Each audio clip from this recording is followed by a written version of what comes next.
बोलता येत नव्हतं.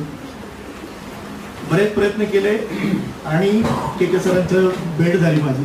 त्यांनी पहिल्याच दिवशी मला जो कॉन्फिडन्स दिला आणि त्याच्यातून मला एवढं म्हणजे बरं वाटतं आता स्टेजवर बोलायला किंवा मला माझ्या दुकानात म्हणजे हॉटेलवर वगैरे बरेच लोक येतात भेटायला वगैरे. मी मोजकच बोलायचं जे ॲडिक्शन होतं. मी 5-5, 6-6 तास मोबाईल बघणार माणूस. म्हणजे सिग्नलवर जरी उभं असलं ना गाडी तरी मी मोबाईल काढून मागे बायको म्हणणार अरे काय किती मोबाईल बघतात. तर या सरांमुळं मला त्याचे तोटेच माहीत पडले आणि मी नाही पूर्ण हे करू शकलो बंद पण कमी तरी करू शकलो याचा मला खूप आनंद आहे. आणि ते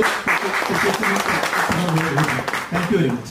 ग्रीन काउंटी के सामने जो टेस्टी वड़ा पाव है ये सर मुक्ताई किचन इनका है. पूरे धैर्य में यहाँ पे 6 होटल हैं सर के और तकरीबन 100 लोगों की लेडीज की टीम है सर की. एंड